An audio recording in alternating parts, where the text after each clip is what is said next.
Hi everyone. Feel free to introduce yourself in the chat and tell us where you're joining from and other tidbits. So my name is Idil and I'll be moderating this talk by Shana MacDonald today. And I think we can start. So please be aware that we will be recording this talk and it will be posted on our YouTube channel.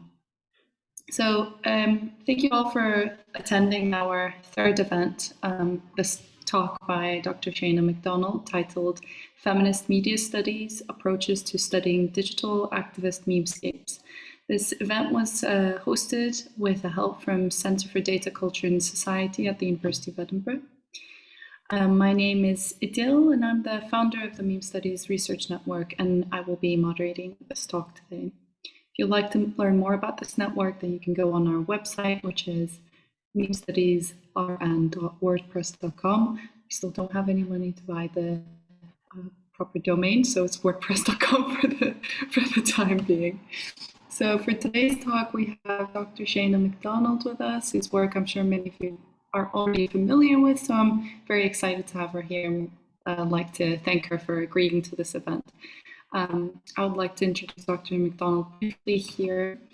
Dr. MacDonald is an associate professor in communication arts and the current president of the Film Studies Association of Canada.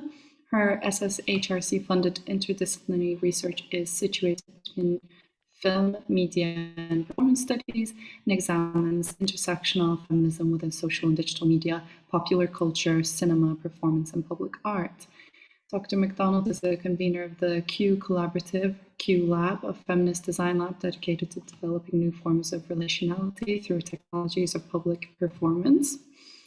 And if you want to follow Dr. MacDonald's SSHRC-funded social media campaign on Instagram, that's at aesthetic.resistance, or on Instagram, or Shana Mac PS on Twitter.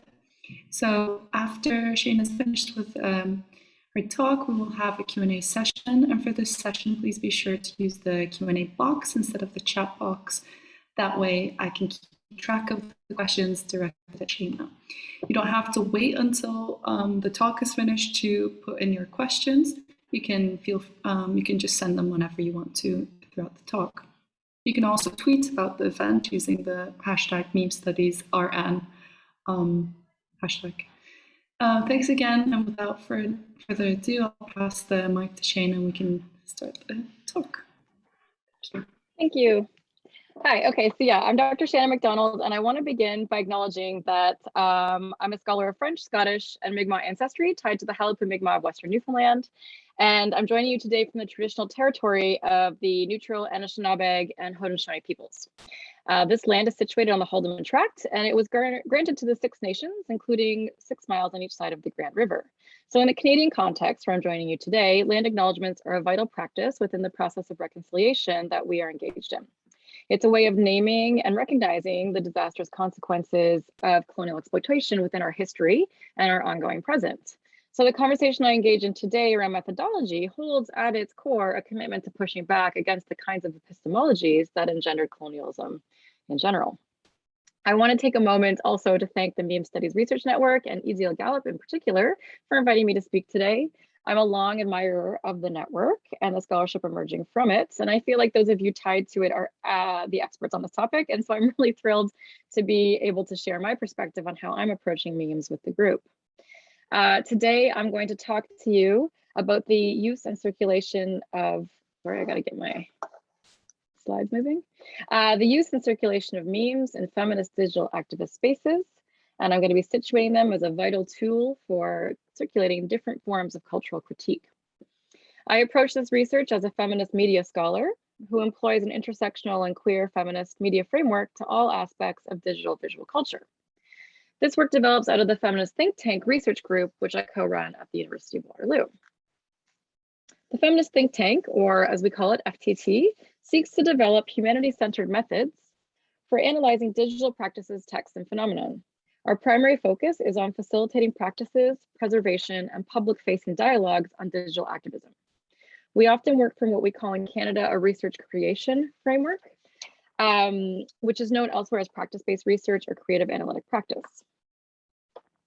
What this means is that our study of digital culture is tied to an active production of activist content for circulation within digital cultural spaces.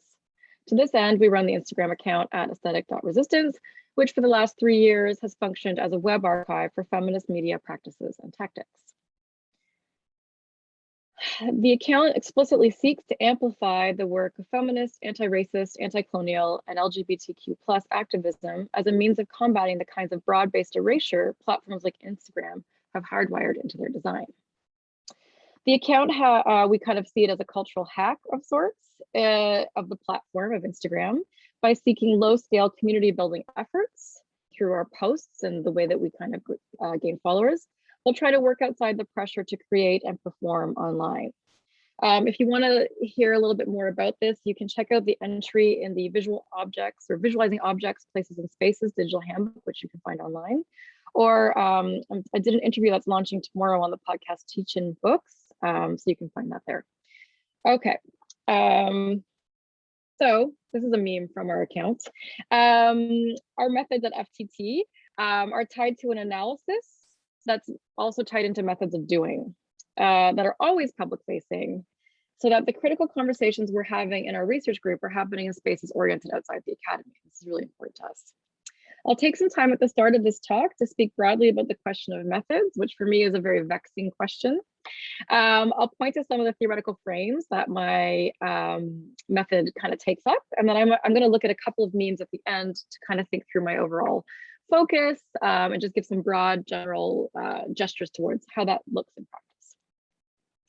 I will say to start that the method I develop and work with at its core seeks to read internet memes for their textual meaning, as well as how they operate within specific contexts and paratexts. This, for me, is a way of extending long-standing film, media, and cultural studies approaches to close reading to the realm of digital phenomenon. So the interrelationship between these three, text, context, and paratext, is where I believe the ideological force of any cultural phenomenon exists. Memes like movies, TV, shows, zines, and other media that came before them offer us a way into reading the desires, anxieties, and other impulses that are circulating within our cultural spheres.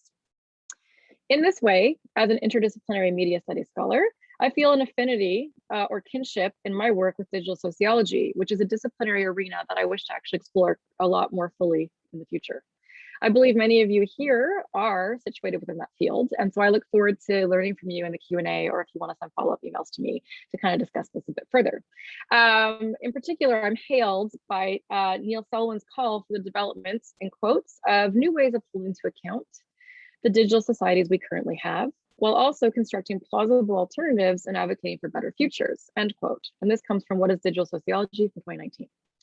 The articulation through scholarship of better or preferred futures is central to the work that I do as a scholar and an activist.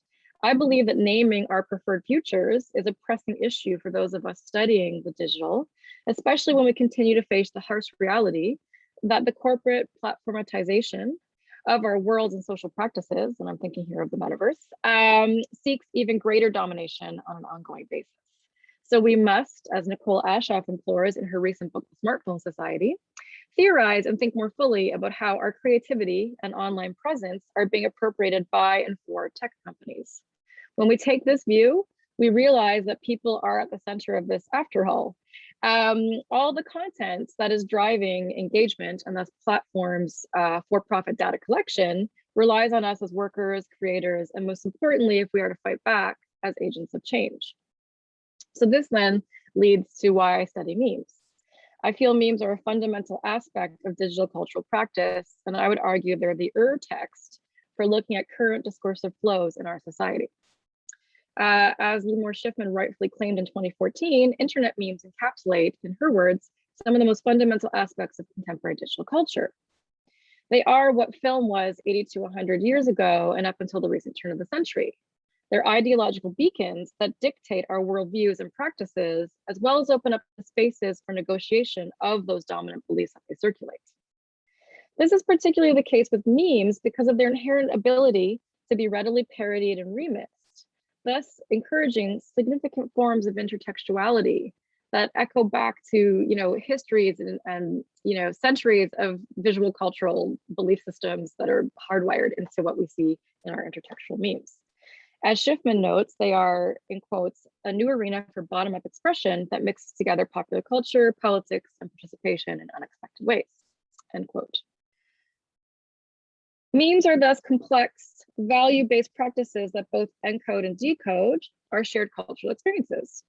They do so by utilizing multimodal forms of communication that underscore particular social dynamics at specific moments in time. And I'm really thinking a lot about the kind of historical trajectory and how memes operate in certain moments in time right now. These then are examples of what Lee Humphrey calls ordinary everyday technologies, which offer a snapshot of, in her words, broader social values and systems that shape the human condition.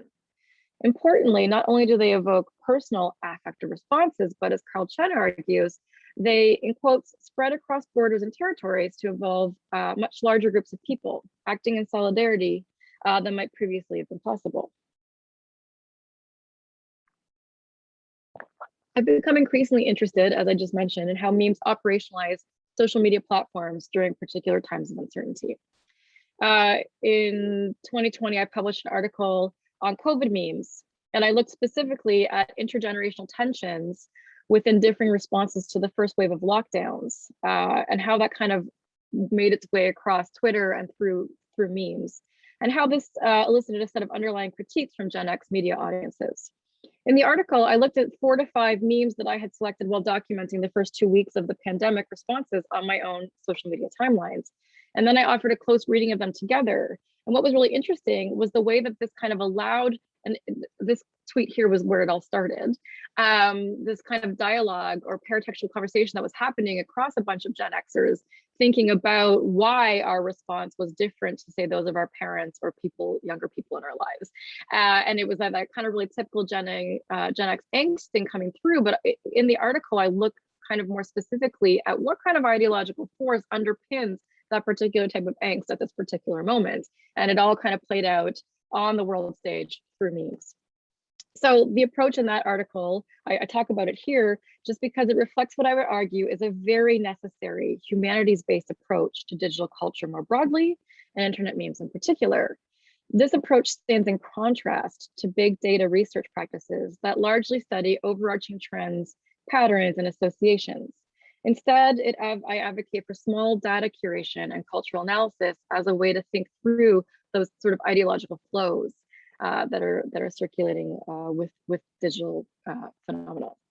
So this leads to my segue into how I learned to hate the question of methods. So it's really appropriate that Idil asked me here to talk about methods, because methods is truly the most vexing question of my research experience. So I'm a humanities trained film scholar in an era of big data.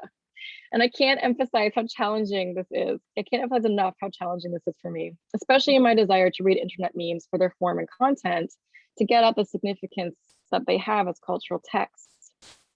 So what I want to do with my study of memes is not supported by current accepted methods of studying digital culture in North America media studies. So this might not be true across the board in other places, but in my experience with journal and grant reviewers overall, at this point in my kind of as a mid-career scholar, has been formative.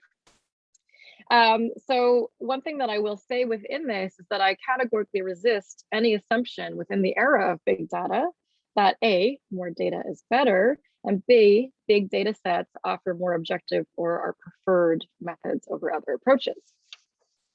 So I say this because time and time again in my study of feminist digital activism, I find that this to be very much true. And I'm going to give a quick example here. I wrote an article with Dr. Brianna Weens on the Me Too movement, and in particular the hashtag Me Too. And one thing, reviewers kept asking us to bring in big data sets, which was not our plan. And what we noticed when we looked at public-facing big data sets was that they don't actually yield the kinds of nuances, complexities, and insights that smaller curated collections can, especially when you do a small curated collection that engages with what I would call thick description. So when we did look at data sets that were looking at millions of hashtag Me Too tweets, what they often outlined was a pattern of keywords used across the tweets, and these included sexism, workplace harassment, and women or gender. So this would be of no surprise to anyone paying attention to the movement. So, if you compare that or contrast that with what Dr. Weems and I did, we considered a series of individual tweets that were each circulated on a variety of news media sources as kind of like the top Me Too tweets of the first 5 days of the movement. And we did this because we wanted to see what was sort of being recirculated in different media landscapes and how that was going to have ideological force. So what we noticed within this is that they offered us some important insights about what was allowed to be said, what was being supported in kind of, discursive spaces, and what was erased within the white feminist co-optation of the phrase from its previous origins of the Me Too movement by Black feminist activist Tarana Burke starting in 2006. And so it allowed us to kind of look at the possibilities and constraints, and that's what the article was about, within viral hashtags in a feminist context. Our look then was at the kinds of matrices of domination, and here I'm referring to the concept from Kimberly Crenshaw and intersectional feminism that's also taken up with Sasha Costanza-Chock in work on social justice design. So we were looking at the kinds of matrices of domination that played out within the early days of the hashtag's virality and how it reinscribed through media discourse what Sarah Benet-Weiser calls the politics and economies of visibility. So this area of analysis with the hashtag #MeToo was not readily apparent in big data surveys of the keywords. And that's why I want to push for sort of something a little bit different.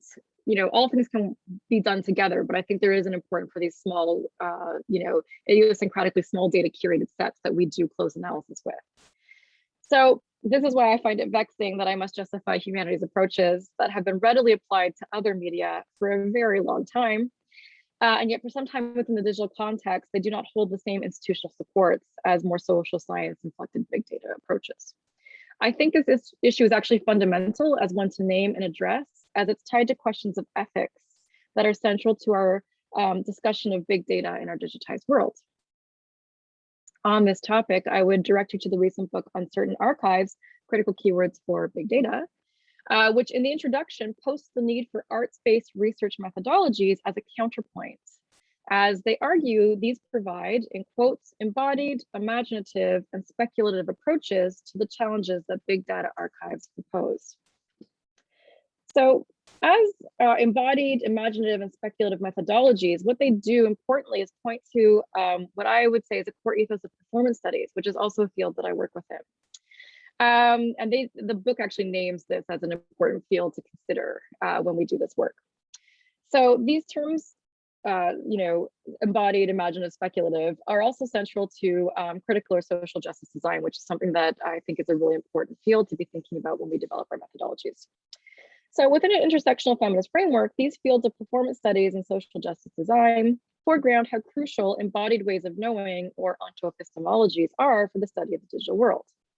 Imaginative and speculative frames are vital for seeking ways out of the current techno-political moment, which is engineered to uphold white supremacist, hetero-cis sexist, capitalist ideas as the default. If we take this seriously, alongside the fact that every discipline will be turning towards the study of the digital in the next decade, if they haven't done so already, then we have a lot of work to do for advocating for small data humanity-centered methods. So that's my plug and that's my rant. So what does this look like for me in terms of how I approach the study of memes? So my work draws on existing scholarship on memes, especially within the feminist media studies context, to situate feminist produced memes as digital artifacts that both name and name into being shared cultural experiences within networked communities. My interest in memes is how they offer a means of doing feminism, which suggests that they are performative. This means that they iteratively circulate and reorganize forms of resistance through dynamic flows that constantly react and adapt to our ever-changing political and social landscape. And they do this through their shareability and their remixability. Importantly, I think the circulation of memes is tied to a range of affective responses. Often in feminist spaces, those are the responses of humor and rage, sometimes together. And these are crucial for their further mobilization. So I would argue then that feminist memes generate a series of contingent or shifting affectively constituted crowds that collectively bring forward different kinds of experiences and perspectives on contemporary patriarchal abuses of all kinds. So theoretically, I think that Diana Taylor, performance studies scholar Diana Taylor's notion of the repertoire is really useful here. She argues that performances, such as the digital performances of internet memes, in her words, function as vital acts of transfer, transmitting social knowledge, memory, and a sense of identity through reiterated gestures. And so for me, the remixability of memes is this reiterated gesture that kind of circulates across the internet. The social knowledge, memories, and identities that we embed and circulate within our meme-scapes orient us and set up a performative scene that Taylor argues is rehearsed and performed daily in the public sphere. So if we think about social media practices like memes as a performance scene, this allows us to ask what they offer in terms of, in Taylor's words, conscious strategies of display, while also highlighting the kinds of occlusions or erasures that are found within more official discourses that our social media digital activist responses critique. So Taylor's work foregrounds my own methods of analysis, ensuring that we keep, and this is her quote from her again, re-examining the relationship between embodied performance and the production of knowledge that it allows for. Feminist memes as sites of resistance provide what Judith Butler calls an improvisation within a scene of constraints, or a reimagining of the tired dominant cultural script in favor of more equitable frames. And I'm showing you signs of protest here because I want to think about the ways that memes circulate online, but inform the way that we do practices offline. And I would argue that a lot of the protest signs we see in the world are themselves sort of an intertextual interpretation of memes. We can talk about that in the Q&A.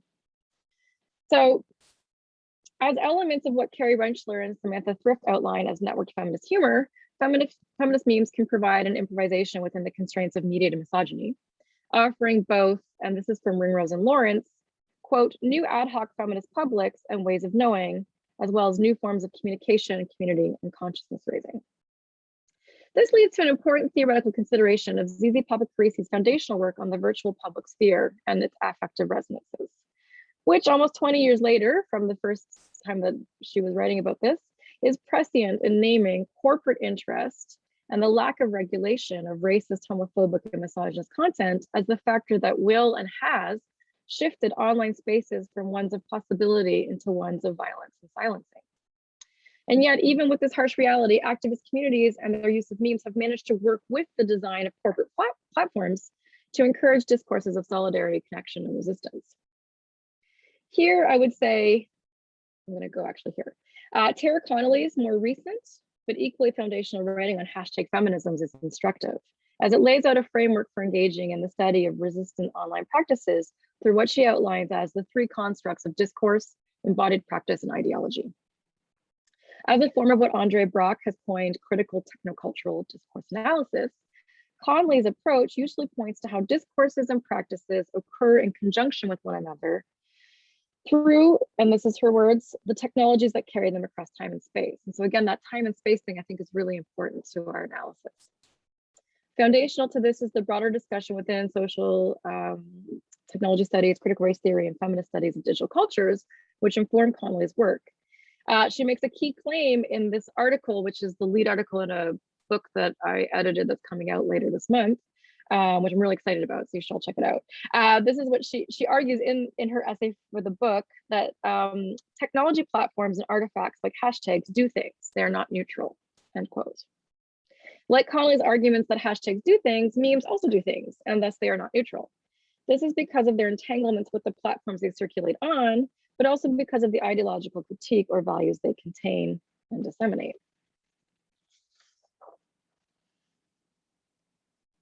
This is my favorite meme, that's why it's here. From this interest in performance studies, media studies, and critical technocultural discourse analysis, I would suggest that memes are performative acts that are world-making, as well as networked media events in themselves. So they're performative in the Butlerian sense, as I've mentioned before, because through their articulation and circulation, they offer a change in the discursive script. My understanding of world making also draws on Judith Butler's more recent 2015 book, Towards a Theory of Performative Assembly, which argues that bodies assembled in public space function as a performative collective gesture, which assert the right to appear, and often in the context of activism, elicit a bodily demand for a livable a more livable set of lives. And that's a quote from Butler. So in the effort to counter dominant forms of institutional power, these kinds of assemblies, and I'm going to argue that our circulation of memes is a type of assembly, creates the provisional power to bring about, and this is quoting Butler, a new situation or to set in motion a set of effects. Feminist memes offer a virtual form of performative assembly. They assert the right for feminist voices to be heard and validated in their use of vernacular meme figures that can be shared widely and remixed into a chorus of collective voices. And I think a lot about this with the work that I do on witch memes. And so we can talk about witch memes later if you want as well. Finally, as networked media events, feminist memes always hold the potential that their virality can extend their messaging beyond their original context. When memes intervene in media events or become media events in their own right, they can enact resistance in the virtual realm that goes into offline spaces. And so I think this picture is a really useful picture of that. So the way that The Handmaid's Tale got taken up and memeified, then became the site of protest where people were actually dressing. And I know that it's a fraught image, and then we can talk about the kind of whiteness within that image and be critical of that. But what I'm interested in is the way that like things flow from television to meme to online or offline protests. And I think that's a really important thing to think about. And they produce these kind of meme events in protest spaces. Okay, so I think I'm going to talk for about 10 more minutes. And so I'm going to go into thinking a little bit about what this looks like when I do analysis in practice. So often at the Feminist Think Tank, what we do is employ and use our curated accounts as the site of data collection. So either our personal accounts or a couple of like research burner accounts we have, or aesthetic.resistance. We use those on a daily basis and collect things as we're on them that then go into our larger data collection set. So it's a very much a participant observation, really fully embedded kind of research experience. And we do this because we have this kind of feminist onto-epistemological belief that fundamentally our ways of knowing are influenced by our social locations, and that dominant or objective seeking research often obscures important kinds of knowledge from the process. And so we focus on the feeds that we utilize on a daily basis because we kind of see that as a bit of a necessary methodological intervention. It suggests that as researchers, we're never truly distanced from the phenomenon we examine. It works on us and through us, even as we aim to grapple with it. So from the small data sets that we gather by dwelling in these digital spaces, and I talk specifically about dwelling because my co-conspirator in all things, Dr. Brianna Weens, writes about the act of dwelling as a methodological practice within online spaces. When we do this dwelling, we take what we find and collect in there, the things that really speak to us as researchers, and then enact closed textual analysis on those with a set of 3 interrelated questions around the text, the context, and the paratext, which I would argue align somewhat with Connolly's 3 constructs of discourse, embodied practice, and ideology, because texts are discursive, context includes our embodied practices as digital actors, and paratexts are where we're most likely to see the work of ideology within the artifact we're analyzing. So what I do then overall when I approach memes is I do a direct reading of a select meme or a group of memes by starting with them as visual textual objects, thinking about their form and content in order to draw out the themes and representational tactics that are specific to them, but that also work within the affordances and unrealistic or unwritten stylistic rules of the meme and how they operate on one or multiple platforms. And I think memes are really important to study on a multiple platform basis to see how things shift across, the different places they're being circulated. After doing that, I often examine where the meme was found, where it circulates more broadly, and what kind of context it's in dialogue with. So what's happening in the social political moment that it is circulating, and how does that impact the way in which it's read, the way in which it becomes viral, and the kinds of meaning that it makes. Finally, I would look at all of the hashtags and any comments or replied that are attached to a meme and how it circulates across platforms to get a sense of the discourse surrounding it, that paratextual discourse. And so with that earlier meme you saw around Gen X, where, famous feminist Annie Zeisler is like, why are you surprised that Gen X is reacting the way we do? We're like the era of, we're the generation of AIDS and the Cold War, or the fear of nuclear war. Like we take these things seriously, but that was like a paratextual dialogue that happened outside of the meme itself. So that's kind of what I'm trying to talk about with the paratextual stuff. So I think together these three layers of analysis offer a comprehensive picture of how a meme operates within a specific time and place of circulation, as well as what it confirms and upholds of dominant belief systems or where it deviates and resists. So the memes that I'm looking at here today are pretty idiosyncratic. They pretty much reflect the kind of subcultural spaces that I circulate within as like a middle-aged mom. And so as much as I'm aware that these are not like the coolest or the most dank memes, I think that it's useful to look at any kind of meme subculture circulation, because each one of those is going to show something about ideological currents that are tied into whatever that sort of subcultural space is thinking about what's on their mind.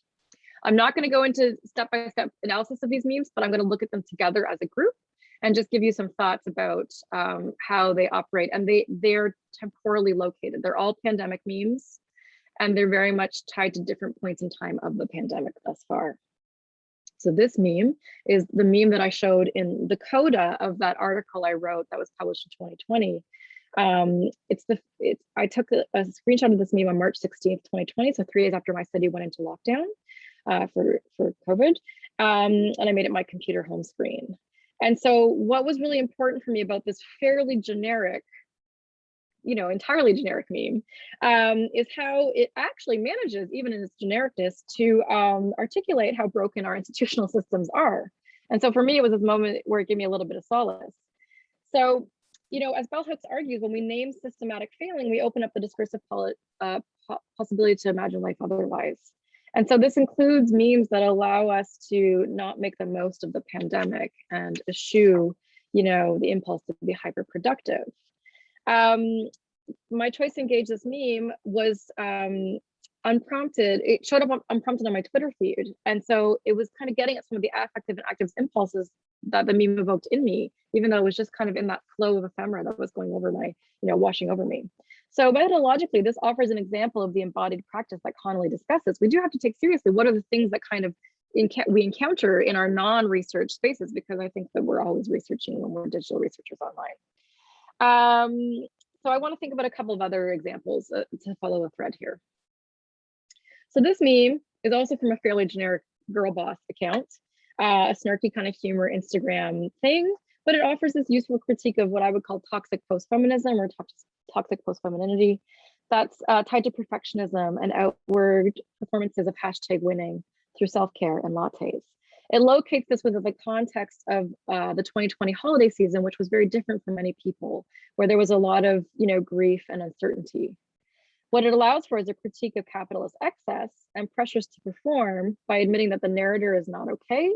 And there's a bit of a wink, wink joke to the audience that gives them permission to also not be okay. It also locates this critique of capitalism as comfort as being in concert with larger issues of whiteness and white femininity via this imagined Pilates and pumpkin spice latte character, kind of a Karen. This quick narrative vignette, and I think vignettes are a really interesting aspect of memes, get at the heart of this tension within feminism and broader spaces around whiteness and capitalism through humor. And for me, the humor really comes across with the side conversation, you will not be meeting Captains for Sprinkles a lot. So the critique and the absurd humor together seem really appropriate as a kind of response to the context we were living in the holiday season of 2020. These are a couple of memes that I've collected off of what I would call a more fine art account, Fris Kid Arts. I really love this work, and I think, again, thinking intertextually about how it's using that image macro kind of like, text and image interplay from memes in ways to produce really great resistant sort of activist content, but also follows up with some posting after the fact in the comments to help contextualize things. And so these are all taken from moments in the pandemic. And I think they show this really great way of operationalizing meme practice for activist ends. And so I just wanted to point that out. Similarly, Badass Cross Stitch, really, really well-known craftivism account. I'm also thinking here about the ways in which we can take, materialize the digital. So materialize the impulse of an internet meme by crafting it and then repurposing that on the internet as a way of kind of producing pushback.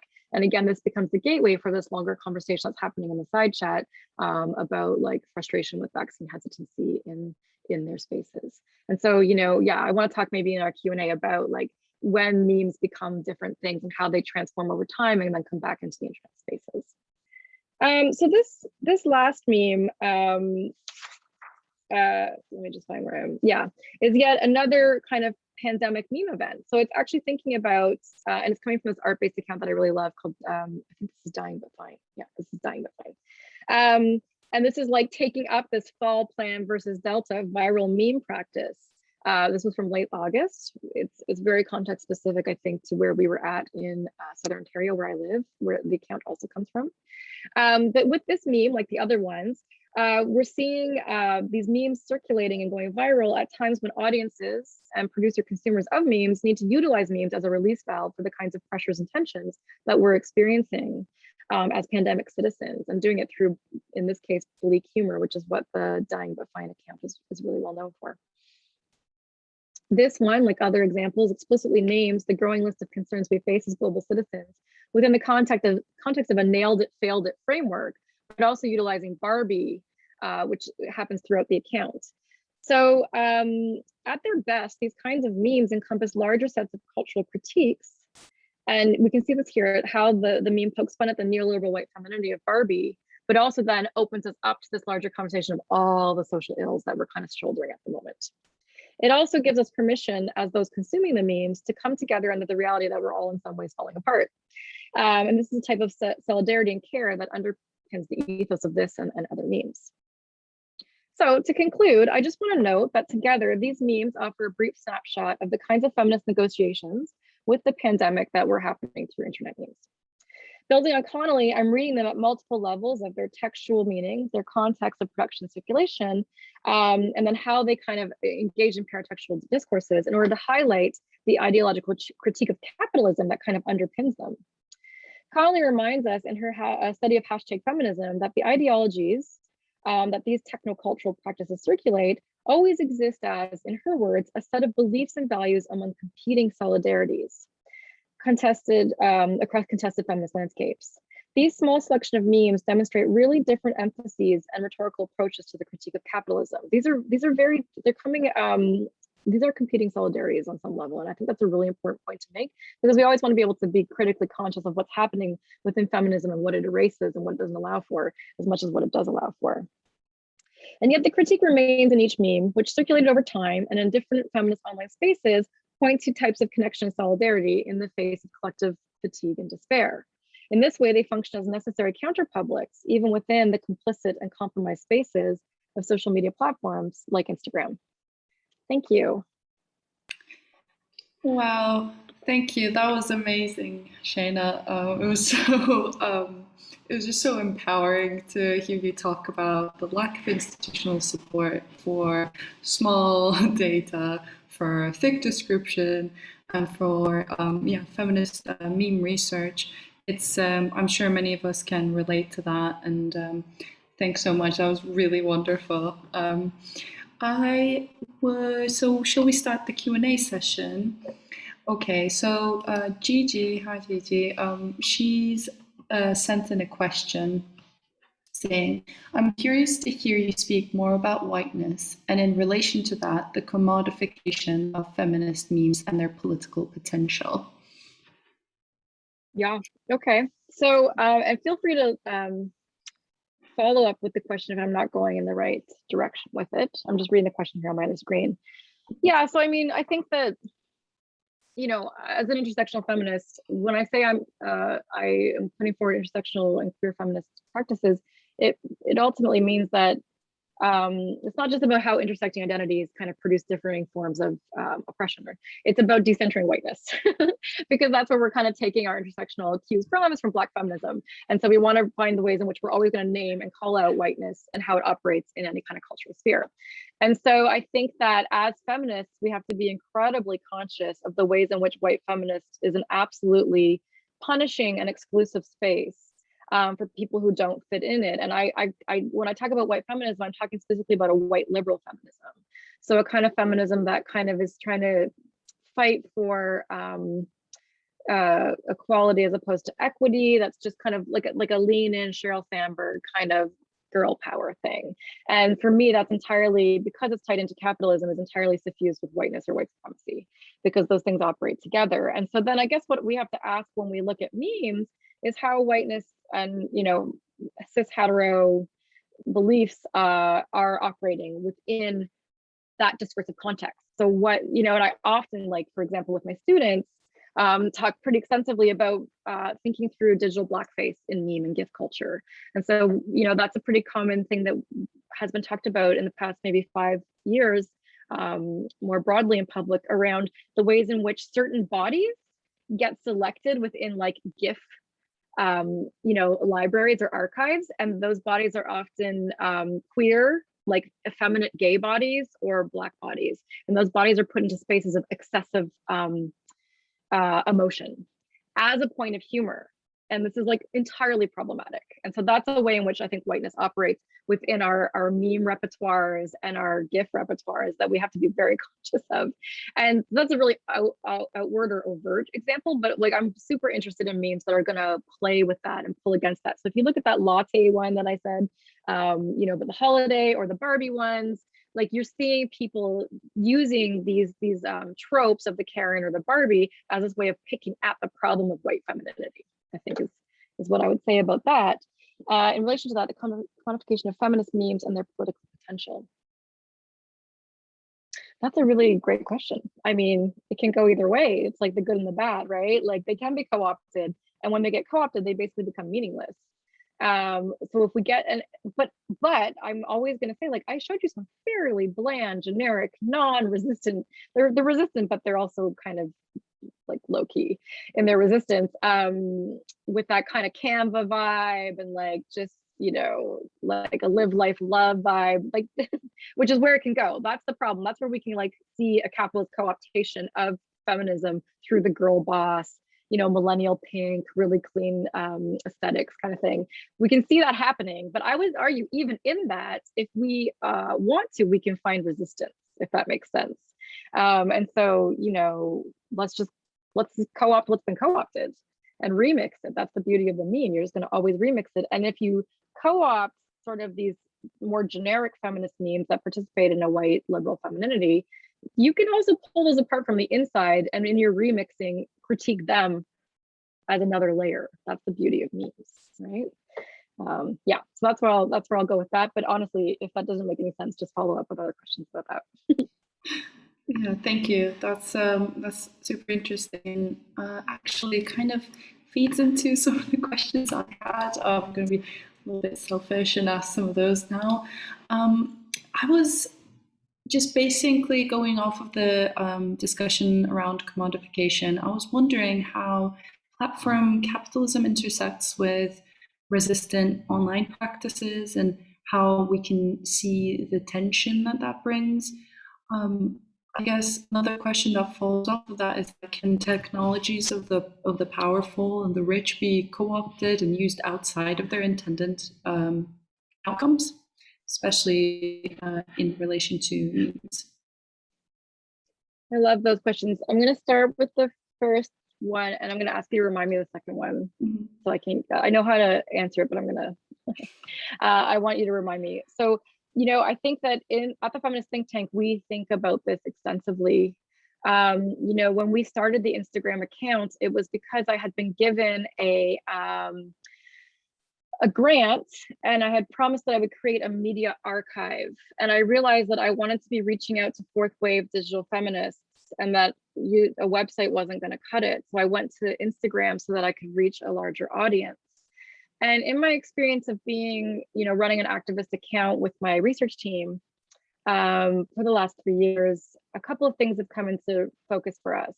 I'm very concerned about platform capitalism, especially the way in which it produces algorithms that are going to support very particular kind of content. And this is getting worse and worse on a daily basis, especially as Instagram tries to compete with TikTok by promoting Reels. And so what this means, my problem with this is that the pressure to produce content is a ridiculous pressure. You must be producing a lot of content all the time, unpaid. And that's how you're going to try and circulate. And so there was a certain moment in time, I think in the summer of 2020, where the research team for Feminist Think Tank hit a wall. We hit a wall and we were like, we can't produce anymore. And so we began to reorient ourselves saying, okay, well, let's not produce. Let's let this be a community space. And if people engage, amazing. If they don't, that's okay. We are not competing with algorithms anymore. This is not our thing. So that's, and in doing that, we kind of are resisting from within. It just means that we're not going to become the most circulated thing. And that's fine. Because, you know, in my former life as a 90s riot girl feminist, I was in zine spaces. And it's like, well, they don't go very far, but where they do go matters. So, you know, taking that pressure off and kind of calling platform capitalism on its BS, I think is really useful. So you're not feeling the pressure to perform all the time. There's an article that we wrote further to this point, me and Dr. Weens, in the latest Nexus, or the summer version of Nexus, where we talk about this exact problem with hashtags. And we look at the hashtag self-care on Instagram and how it's intensely tied to whiteness, and commercialism in like the worst possible ways. Like Instagram is not going to allow for activism unless you're actively looking for ways to be in activist spaces. So like fully curating your space, what I'm looking for, explicitly going out and trying to find the things, you're going to have to do that because it's not going to give it to you. Now, second part of your question, can you ask your second part again? And I'm going to answer that. Actually, I think we've got two other questions that may kind of speak to this a little bit. So initially we had one in the chat. Sorry. Yeah. Xiaoyi wants to ask your views on the framework used in analyzing, especially feminist activist discourses in the media landscape, traveling into other geographical locations. I love that. It also asks about constructivist narrative theory.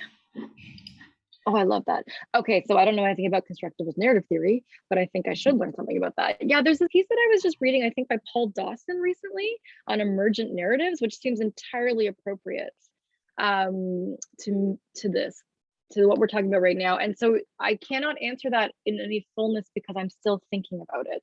But I do think that where I'm going next with memes, especially if we're going to read a group of memes cross-platform and cross-geographically, we have to think about narrative. So I'm just going to say I agree with you, and I don't know how to answer that. I mean, I could answer it in some ways from like an old-timey media studies perspective by saying like, within that, we can talk about narrative theory, but I also want to think about the narrative that's contained within the meme itself and the kind of stories that it tells and what kinds of narratives it chooses to operationalize in the meme. And then what would that do in different contexts? Would that particular narrative trope work if it goes in different geographical locations, or is that really specific to where it emerges from? So those are questions I would ask, but it's sort of on my mind, but hasn't been fully realized yet. It's a great question. And please jump in on the chat if you have any thoughts on that. Mm-hmm. Max here wants to ask, from a practical point of view, I was wondering how best to track memes across platforms. It's something I'm interested in doing in my own research. So do you have any tips on the best ways to carry that out? Yeah, it's a good question. So okay, so I mean, the best way to carry it out is to figure out some kind of coding where you like get a web crawl that's doing it for you. But that's not really where I'm not good in that. So I'm very labor intensive about this. So for instance, when I did analysis of witch memes, I would take the meme. And so my content, my cross platform analysis to this point is limited to taking a meme and following it on that person's accounts in different spaces. And from there, I'm looking at all the other meme content that's surrounding it to see what that kind of meme content dialogue looks like. So would the kind of memes surrounding a meme on one platform look different than they do on another? But I guess I think you're all the experts on this more than me.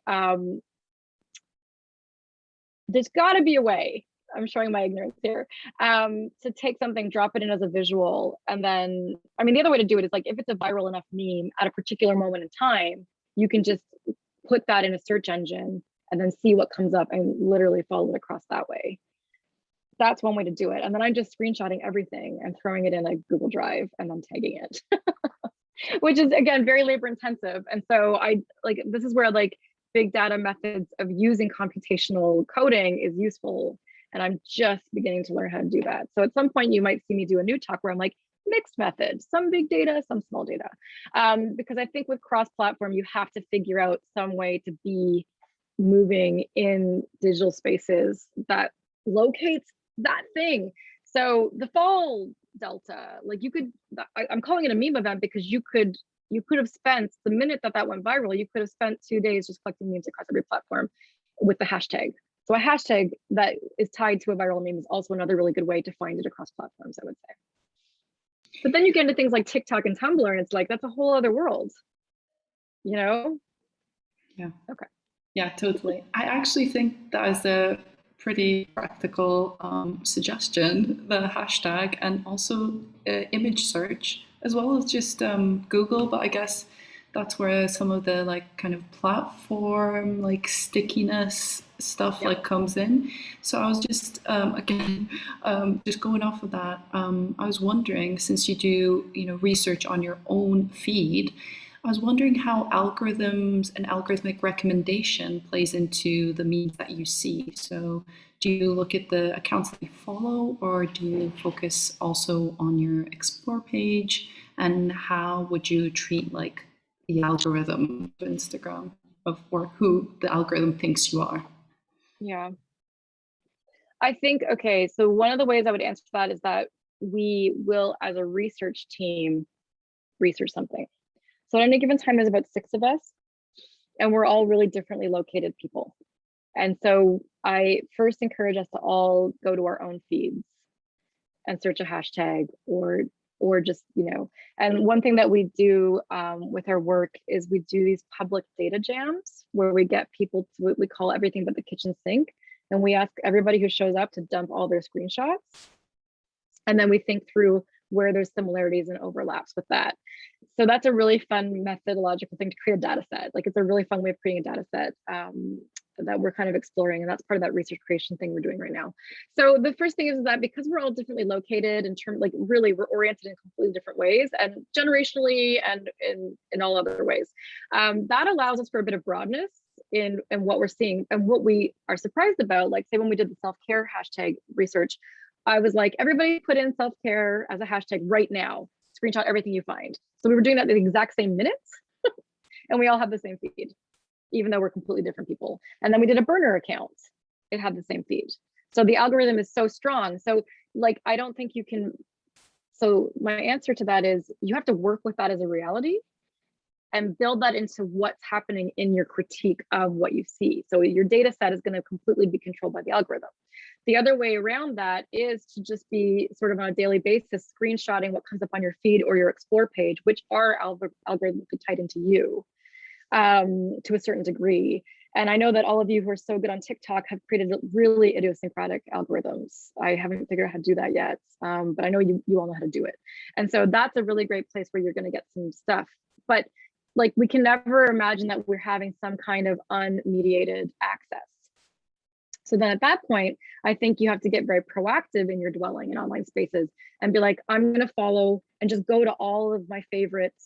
So like, Dying But Fine is one of my favorite accounts. And so I'll just go and check in periodically on what's happening on that account because I want to create a Dying But Fine data set and just do close reading of their work. And so I think that like, you just kind of go from broad to narrow and you decide for each project what the most appropriate thing is. And, I think my point here is that we will never be able to outrun the algorithm. So we're never going to have objectivity in our research. And so then we might as well just embrace that whatever ephemera we come across and that we grab onto is appropriate for analysis, because the analysis is not in the level of, here's the 3,000 memes I captured. It's in the, what is this meme saying in relationship to these other memes I've captured over this series of time in this context, if that makes sense. I'm sorry, I'm getting very passionate about this. No, this is amazing. I'm just like, I'm feeling the passion. It's really empowering.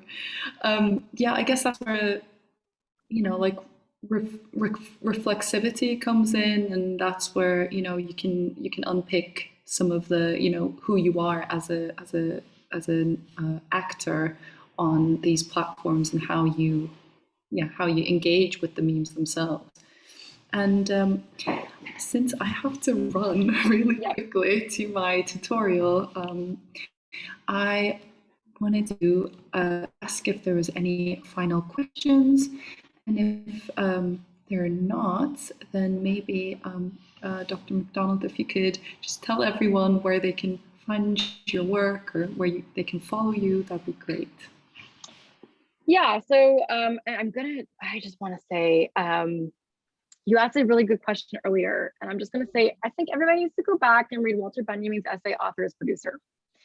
I'm just going to put that out there. I think we need to go back and think about what was being written about how we deal with dominant media 100 years ago, because I actually think that there's value in that and how we're going to come up against these big platforms. So I'm going to leave it at that. Maybe that can be another talk I come up with at some point and let you all know about. But you can email me at Shana, shana.macdonald, MAC, @uwaterloo.ca if you want to follow up with any questions. And you can find me on Twitter at Shana Mac, capital P, capital S on Twitter.